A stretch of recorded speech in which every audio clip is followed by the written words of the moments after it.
Hi, my name is Aneaka. I work for Carbon Co-op and I'm the Citizen and Community Engagement Lead. So my role at Energise was to work on community hub-based training.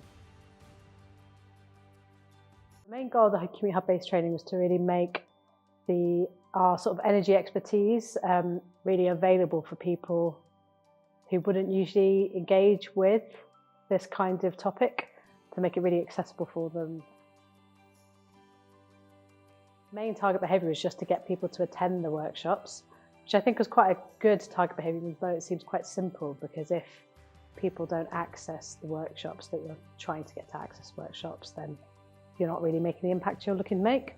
So that was the first target behaviour. The other target behaviours were around supporting people to actually install measures in their homes, so DIY draft proofing measures, and also supporting people to take control of their heating and their ventilation systems to make it work better for them, to make their homes healthier and warmer, and reaching out to handy people if they couldn't do the works themselves.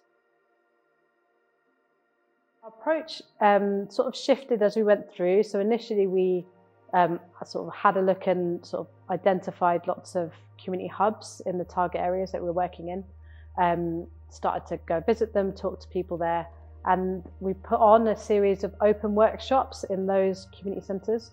And we found through doing that actually the audiences that we were really trying to reach weren't coming to our workshops. Kind of the people that were coming to our workshops were the type of people that had been coming to our sort of trainings for years. We're quite well established in Manchester.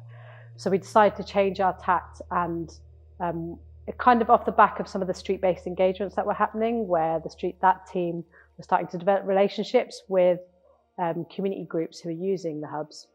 So we started to then instead work with those community groups to deliver sessions with them.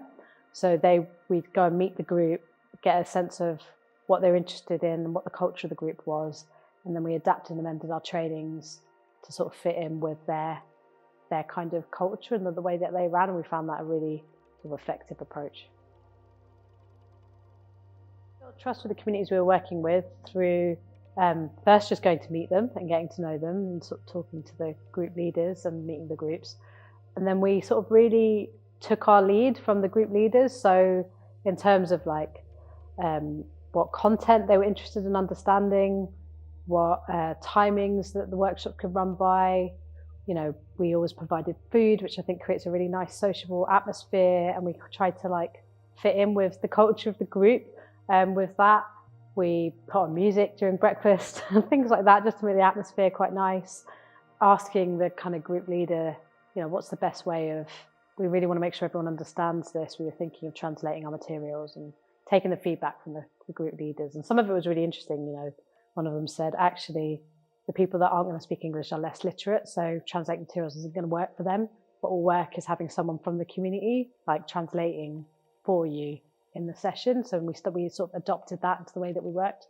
So we were really kind of trying to be flexible and adaptive to each group's different needs. So we were working with the deaf community, and that group, having lots of translators was helpful to work with the different groups.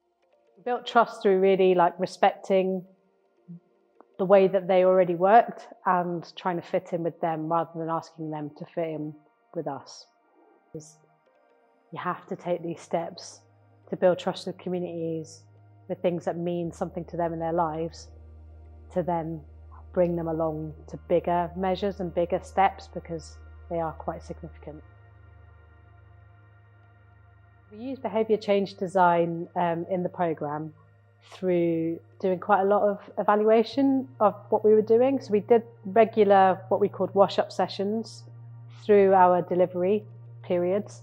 And we also did larger sort of wash-up sessions at the end of delivery periods, after the first winter cycle, before the second. And those were really good moments to really take a deeper look at what was going on and whether we were meeting our targets or not, and understanding what the barriers were. And there's some really great tools within behaviour change design that I became aware of through the programme. Things like how might we question, so the barrier was kind of supporting renters to deal with damp and mould problems, and then we kind of created questions on how might we support renters, to contact their landlord. And then from that we started to create solutions to those problems that we could bring into the kind of second year of our programme. So I think we identified the first workshops that we ran. Our target behaviour was attending our workshops, and we found that we sort of did them in the evenings. And I think there's quite a lot of people with families where evenings is just not a good time to run workshops. So that was like feedback through talking to group leaders to understand when's a good time to run this. And we said actually during the day, but not in the afternoon because everyone has to do like children pickups then.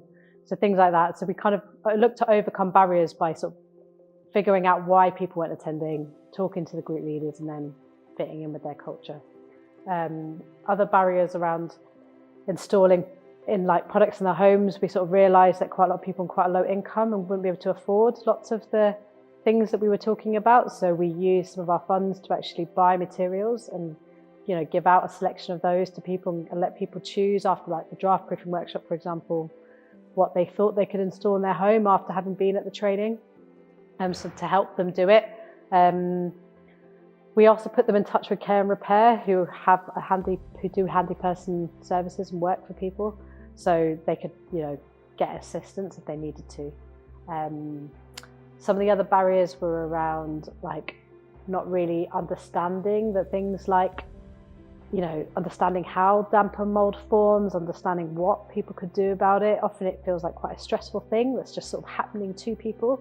And so to work on that, we really tried to like break down the topics and really help people understand them from first principles to help them get that control over it. So by understanding kind of what is relative humidity and how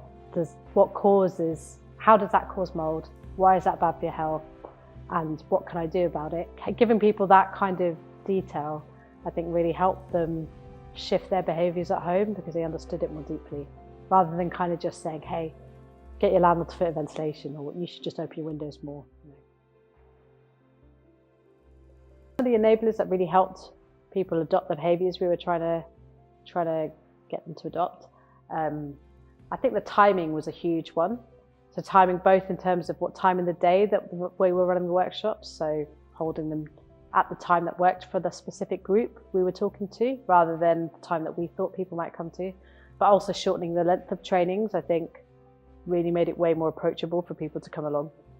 I think offering freebies, offering kind of actual materials that people could take home was a real big enabler. I think people wouldn't have known really where to buy things, that they were getting the right kind of materials to then. There's just so many steps to getting to the point of installing a draft proofing measure, for example, whereas if we could just give them the right stuff after having trained them, that was really great. Also in our draft proofing training, we really made it as interactive as possible, so people really had a go at actually using the materials, which I think really helped build their confidence and the ability to go home and do that at home. And we got some really nice feedback that people have actually done that, which is brilliant.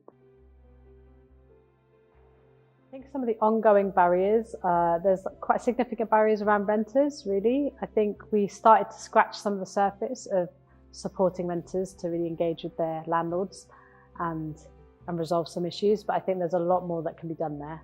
I think there's a lot of fear from renters around not making a fuss, particularly if they're with landlords that are less sort of honourable than other landlords. And I think a lot of people low incomes are in kind of quite sort of precarious situations. So I think that's definitely an ongoing barrier. And also I think another ongoing barrier is obviously people get really enthused when they're at workshops and just after workshops.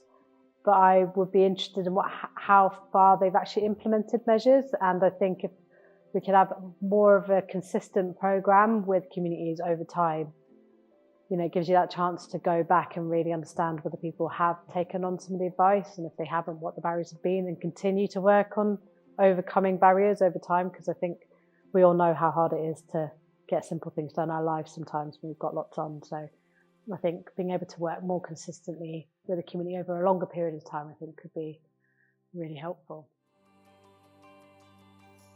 I think the community hub-based training has had a huge impact on us as an organisation, the way that we work. I think we've learned loads about how to really reach out and do that work to reach communities that are often underserved by this kind of energy advice.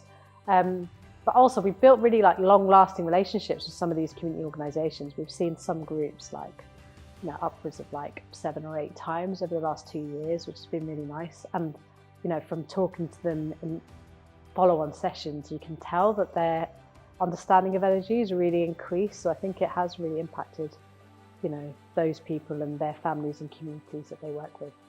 I'm really looking forward to doing more work like this. I think it's been really... And there's a really great moment on one of the workshops we'd held in Bongsite where one of the participants came up to me and said, it's been amazing having learnt what we've learnt. I've been using the hygrometer every day and monitoring the relative humidity and opening my windows loads more. It's had a huge impact. It was just like so great to see someone's really engaged with the materials that we've shared with them and are like bringing it into their homes and into their lives. It was like a really great moment.